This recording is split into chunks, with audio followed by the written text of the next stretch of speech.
नमस्कार विद्यार्थियों, श्रीमती मोहरी देवी तापड़िया कन्या महाविद्यालय जसवंतगढ़ के यूट्यूब चैनल पर एक बार पुनः आपका हार्दिक स्वागत और अभिनंदन है। मैं प्रवक्ता चंद्र प्रकाश गुर्जर। आज की क्लास हमारी बीए तृतीय वर्ष के छात्रों हेतु इतिहास विषय की होगी। इतिहास विषय के दौरान अगर बात की जाए, निरंतर विश्व इतिहास का अध्ययन करें।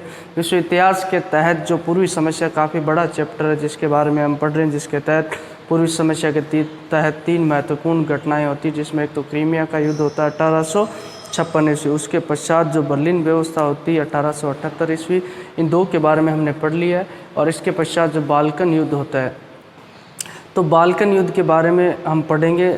जो बात की जाए बर्लिन व्यवस्था से लेकर जो बाल्कन युद्ध के मध्य की जो महत्वपूर्ण घटनाएं, उनके बारे में हम जिक्र करें, जिसके तहत हमने पिछली क्लास में बात की थी। पिछली क्लास की बात है तरुण तुर्की आंदोलन की हमने बात की थी। हमने देखा कि बर्लिन व्यवस्था से एक बार क्या है, तुर्की का जो पतन और विघटन रुक जाता है, लेकिन वो लंबे समय तक नहीं रुक पाता है। और तुर्की की जो ईसाई जनता के द्वारा जो तुर्की के विरुद्ध बार बार विद्रोह किए जाते हैं, इन विद्रोह के दौरान तुर्की के द्वारा जो उन विद्रोहों का बुरी तरीके से जो दमन किया जाता है, और इससे और क्या जो अत्याचार उनके ऊपर किए जाते हैं ईसाई जाति, तो उसी दौरान तुर्की के अंदर भी एक जो बात की जाए जागरूकता हमें देखने को मिलती है और तुर्की में भी सुधारों की मांग की जाने लगती है, जो राजतंत्रात्मक व्यवस्था उसके विरुद्ध में। तो उसकी शुरुआत होती है तुर्की में। जो जिस तरीके से जो राज्य का पतन होता चला जाता है ओटोमन साम्राज्य का, तो वहाँ की जनता में भी आक्रोश और विद्रोह हमें देखने को मिलता है। उसी दौरान जो तरुण तुर्की आंदोलन, तरुण यानी युवा तुर्की, जो लोगों के द्वारा एक आंदोलन किया जाता है, और ये एक रक्तहीन क्रांति मानी जाती है। रक्तहीन क्रांति के तहत हमने देखा किस तरीके से उनके द्वारा संविधान को लागू करवा दिया, लेकिन अंत में हम देखेंगे ये अपने मार्ग से भटके जाएंगे और उग्र राष्ट्रीयता की भावना इनमें देखने को मिलेगी। तुर्कीकरण की भावना जो प्रबल हो जाएगी, इसी कारण से क्या होगा, आगे जाकर ऐसी परिस्थितियाँ बनेगी। 1908 में ऐसी घटनाएँ घटित होती है, जिससे क्या होता है, जो ये इनको प्रथम विश्व युद्ध की ओर ले चली जाती है। तो आज हम बात करने वाले तरुण तुर्की आंदोलन, जिसके तहत हमने देखा था किस तरीके से संसदीय व्यवस्था, पिछली क्लास में बात की जाए, संसदीय व्यवस्था स्थापित कर दी जाती है। देखा हमने तरुण तुर्की आंदोलन की शुरुआत कहाँ से हुई थी। खलील पाशा के जो स्टेटमेंट वक्तव्य से हुई थी। उन्होंने कहा था, ये तुर्की के सेनाध्यक्ष थे, बोले जल्दी ही हमने यूरोपीय ढंग से तुर्की में सुधार लागू नहीं किए, तो हमें जो यूरोप को छोड़कर जो एशिया में दोबारा लौटने के लिए तैयार रहना चाहिए। यही शब्द जो इस आंदोलन की उत्पत्ति माने जाते हैं। इसी से जो आंदोलन की उत्पत्ति होती है, कई युवा जो लोगों के द्वारा तुर्की के जैसे 1891 ईस्वी में जो इस संगठन की स्थापना कर दी जाती है। स्विट्जरलैंड जेनेवा में इस संगठन की स्थापना की जाती है, एकता और प्रगति की समिति। और यही संगठन जो इस आंदोलन में मुख्य भूमिका निभाता है, और इसके द्वारा जो रक्तहीन तरीके से जो क्रांति करते हुए जो सम्राट को क्या किया जाता है, जो संविधान को लागू करने के लिए जो बाध्य किया जाता, विवश किया जाता है, और मजबूरन सम्राट के द्वारा जो 1876 ईस्वी का पहले सम्राट के द्वारा ही जो लागू किया हुआ, लेकिन 2 वर्षों बाद इसे समाप्त कर दिया गया था। तो उस संविधान को लागू करवा दिया। यूरोपीय ढंग से इनका मानना था कि व्यक्ति को धार्मिक स्वतंत्रता मिलनी चाहिए, और उसके अलावा शिक्षा का प्रसार होना चाहिए, और उसके अलावा जो रूढ़िवादिता है उनको समाप्त करना, प्रेस की स्वतंत्रता होनी चाहिए, बौद्धिक स्वतंत्रता होनी चाहिए। इनकी मूल विचारधारा थी। इसी उद्देश्य से इनके द्वारा जो क्या किया जाता है, आंदोलन किया जाता है। तो इनके द्वारा जो आंदोलन करके कई जगह विद्रोह करके जो मजबूरन जो क्या किया जाता है, जो सुल्तान है, सुल्तान जो अब्दुल है, अगर बात की जाए हमीद है, इनको क्या किया जाता है, जो इस संविधान को लागू करने के लिए बाध्य कर दिया जाता है। ये अब्दुल है, इसको आप थोड़ा ध्यान से देख लेना, अब्दुल हमीद, ठीक है, ये सुल्तान है टर्की के। तो ये जो संविधान को हमने देखा कि उस यूरोपीय ढंग से इनके द्वारा जो संसदीय चुनाव कराए जाते, संसदीय चुनाव से पहले जो कि ये बात की जाए, जो कियामल पाशा, इसके नेतृत्व में एक मंत्रिमंडल गठित किया गया था, लेकिन उसके पश्चात पुनः संवैधानिक तरीके से जो इनके द्वारा जो संसदीय चुनाव किए जाते हैं, उन चुनावों के दौरान जो सबसे ज़्यादा बहुमत एकता और प्रगति की समिति नामक संगठन को प्राप्त होता है। और इसके पश्चात हम देखते हैं कि इनके द्वारा जो मंत्रिमंडल का गठन किया जाता है, मंत्रिमंडल का मुखिया कौन होता है, कियामल पाशा होता है। अब इसके द्वारा जो यूरोपीय ढंग से कई सुधार करने का प्रयास किया जाता है, हालांकि इसको सफलता नहीं मिल पाती है, बात की जाए कियामल पाशा को।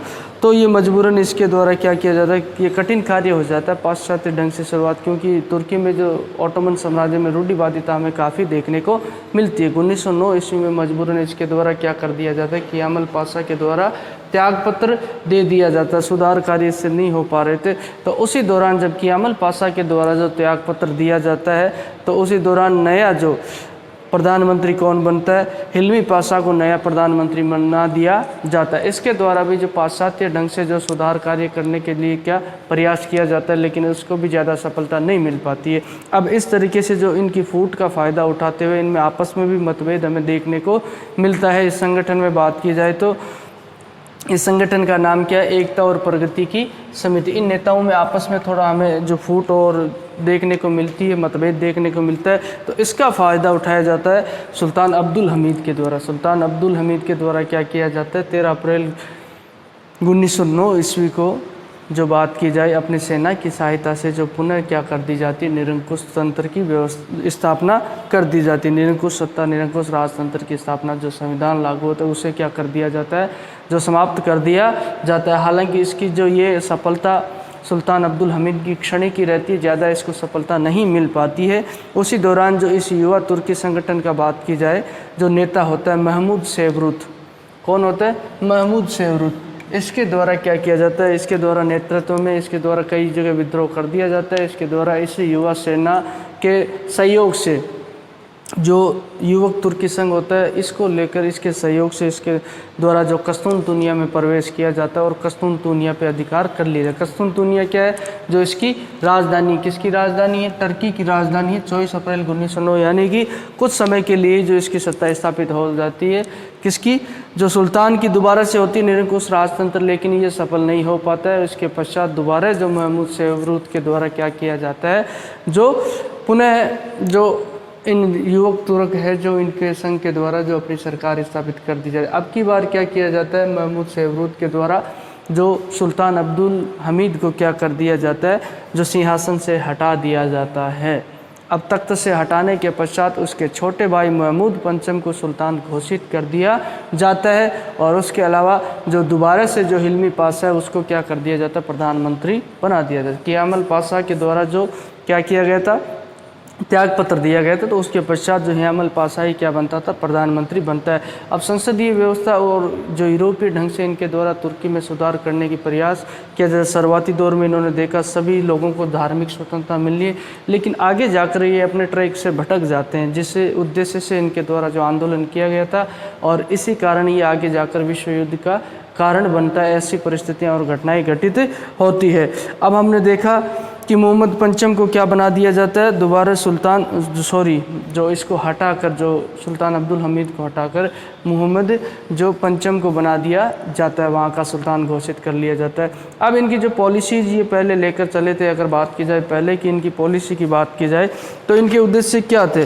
पहले की पॉलिसी की बात की जाए तो तुर्की में संसदीय संविधान लागू करना, बौद्धिक एवं धार्मिक स्वतंत्रता और प्रेस की स्वतंत्रता की स्थापना करना, ये उद्देश्य इनके द्वारा जो लेकर चले। और पुरानी जो रूढ़िवादिता है उसको समाप्त करना, जो पुरानी कुरीतियाँ हैं उनको समाप्त करना, ये उद्देश्य थे। अब ये आगे जाकर क्या करेंगे, अपने ट्रैक से भटक जाएंगे। जिस उद्देश्य से इनके द्वारा जो इस आंदोलन की शुरुआत की थी, उस उद्देश्य को प्राप्त करने में आंदोलन सफल नहीं होगा। और ये जो कुरीतियों का, शिक्षा का प्रसार करना, व्यापार का विकास करना, जिस उद्देश्य से इनके द्वारा जो आंदोलन की शुरुआत की गई थी, उस तक ये नहीं पहुंच पाते, और यहाँ से जो इनके द्वारा क्या है, जो ये अपना रास्ता भटक जाते हैं। अब इनके द्वारा जो इस बात की जाए, एकता और प्रगति समिति के नेताओं के द्वारा जो दूसरा रास्ता अख्तियार कर लिया जाता है, जिसके तहत उग्र राष्ट्रीयता की भावना इनमें हमें ज़्यादा देखने मिलती है, और उसके अलावा तुर्कीकरण की नीति इनके द्वारा अपना ली जाती है। अब तुर्कीकरण की नीति क्या होती थी कि जो तुर्कीकरण की नीति के तहत ये चाहते थे कि जो तुर्की साम्राज्य के अंदर रहने वाली जितनी भी जातियाँ, उनको क्या कर दिया जाए, उनका तुर्कीकरण कर दिया जाए। सभ्यता की दृष्टि से जो बात की जाए, तुर्कीकरण कर दिया जाए। ये इस नीति का अनुसरण किया, सभ्यता, संस्कृति और भाषा के आधार पर सबको क्या बना दिया जाए, तुर्क बना दिया जाए। अब इनके बीच जो टकराव की स्थिति उत्पन्न हो जाए, हमने देखा कि बात की थी कि अधिकतर जनता, जो ज़्यादातर जनता, ईसाई जनता भी जो तुर्की साम्राज्य में रहने वाली थी, और पहले भी उनके द्वारा जो बार बार क्या किए जा रहे थे, विद्रोह किए जा रहे थे, चाहे सर्बिया को ले लो, मोंटेनिग्रो को ले लो, हर्जेगोविना को ले लो, आप रोमालिया को ले लो, बल्गेरिया को ले लो, इन क्षेत्रों में तो रहने वाली बाल्कन क्षेत्र में अधिकतर जनता जो रहने वाली थी वो तो ईसाई जनता थी। अब ईसाई जनता के प्रति जो इनका व्यवहार जो थोड़ा अलग हमें देखने को मिलता है, ईसाई जनता पे इनके द्वारा जो अत्याचार शुरू कर दिए जाते हैं, उनका धर्मांतरण करने का प्रयास किया जाता है, तुर्क बनाने का, तो उनके द्वारा क्या किया जाता है, विरोध और विद्रोह किया जाता है। उसी दौरान जो हमें देखने को मिलता है कि मैसिडोनिया व एशिया माइनर में जो 30,000 ईसाइयों का कत्लेआम करवा दिया जाता है इन नेताओं के द्वारा, यानी 30,000 ईसाइयों को। इससे क्या होता है, भय और खौफ का माहौल पैदा हो जाता है। यूरोपीय शक्तियों की बात की जाए, जिन यूरोपीय शक्तियों के द्वारा जो तुर्की का सहयोग किया गया था, वो भी के प्रति जो अब जो घृणा की दृष्टि से देखने लगते हैं, और तुर्की पे जो बात की जाए, तुर्की पे उनका विश्वास क्या हो जाता है, कम हो जाता है। और उसी दौरान अल्बानिया जो तुर्की का क्षेत्र है, यहाँ के लोगों के द्वारा भी जो तुर्की के विरुद्ध विद्रोह करने की योजना बना ली जाती है। तो अब दोबारा से जो बात की जाए, बाल्कन क्षेत्र में अस्थिरता और अराजकता पैदा होने लगती है, क्योंकि इनके द्वारा जो तुर्कीकरण की उग्र भावना को जो अनुसरण शुरू कर दिया जाता है इन नेताओं के द्वारा, अपने मूल उद्देश्य और रास्ते से ये भटके जाता है। और जो गैर तुर्की जातियाँ हैं, जिसमें ईसाई जातियाँ, उन पर क्या किया जाते हैं, इनके द्वारा अत्याचार किए जाते हैं। यूरोपीय महाद्वीप में से क्या है, दुख, भय, खौफ का जो माहौल, आक्रोश का माहौल हमें देखने को मिलता है, और ये अपने रास्ते से क्या भटक जाते हैं। और इसी दौरान तरुण तुर्की आंदोलन गलत मार्ग अपना लिया और पुनः पूरी समस्या उभर कर आई, जिसके फलस्वरूप 1908 ईस्वी के बाद ऐसा घटना चक्र आरंभ हुआ जो प्रथम विश्व युद्ध की ओर ले गए। अब तरुण तुर्की के द्वारा जो आंदोलन के द्वारा गलत रास्ता अपना लिया गया, इससे क्या हुआ, बाल्कन क्षेत्र में पूरी समस्या दोबारा से पैदा होने लगी। पहले जो इनके बीच में खिंचाव और लड़ाइयों और टकराव को समाप्त करने का प्रयास यूरोपीय शक्तियों के द्वारा किया गया था, अब वो विफल हो गया। अब दोबारा से जो बाल्कन की जो हमने बात की थी, बर्लिन व्यवस्था, बर्लिन संधि, उस बर्लिन संधि का उल्लंघन किया जाने लगता है और इस क्षेत्र में अराजकता फैलने लगती है। 1908 ईस्वी तक ऐसे घटनाक्रम होते हैं जो प्रथम विश्व युद्ध का कारण बनते हैं। तो इस तरीके से जो ये तरुण तुर्की आंदोलन क्या है, समाप्त हो जाता है।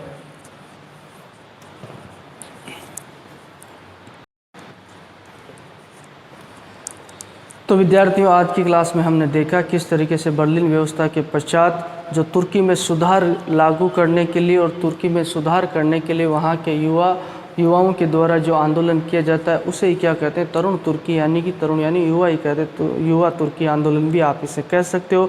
उनके द्वारा जो कई राजतंत्रात्मक व्यवस्था में सुधार करने के उद्देश्य से आंदोलन किया जाता है, एक संगठन का निर्माण किया जाता है। वह संगठन जो इस आंदोलन में मुख्य भूमिका निभाता है और उसी के नेतृत्व में आंदोलन होता है। अंततः इनके द्वारा जो राजतंत्रात्मक व्यवस्था की जगह संविधान को लागू करवाया जाता है और कई सुधार कार्य करने का प्रयास किया जाता है। मूल उद्देश्य इनका था यूरोपीय ढंग से क्या करना है, हमें तुर्की में सुधार करना है। लेकिन अंततः कि ये अपने मार्ग से भटक जाते हैं और मार्ग से भटकने पश्चात इनके द्वारा जो गैर तुर्की जातियाँ यानी कि ईसाई वगैरह इन पर अत्याचार किए जाने लगते हैं और संपूर्ण तुर्की साम्राज्य का तुर्कीकरण यानी सबको तुर्क बनाने का प्रयास किया जाता है, जिससे इस क्षेत्र में पुनः जो अव्यवस्था उत्पन्न हो जाती है, अराजकता फैल जाती है और पुनः संघर्ष की स्थिति शुरू हो जाती है। 1908 ईस्वी तक ऐसे घटनाक्रम होते हैं जो आगे जाकर क्या बनते हैं, प्रथम विश्व युद्ध का कारण बनते हैं और यह पूर्वी समस्या दोबारा से उभर कर आ जाती है। तो इस तरीके से ये तुर्की आंदोलन क्या होता है, तरुण तुर्की आंदोलन समाप्त हो जाता है।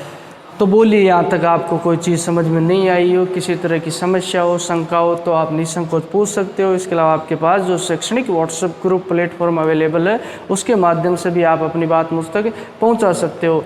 और इतिहास विषय से संबंधित कोई भी आपकी जिज्ञासा, उत्सुकता, वो भी आप मुझसे साझा कर सकते हो। अध्ययन अध्यापन से संबंधित किसी तरह की आपकी राय या सुझाव है, वो भी आमंत्रित है। तो आज की क्लास के लिए बस इतना ही और सभी विद्यार्थियों का एक बार पुनः बहुत बहुत धन्यवाद।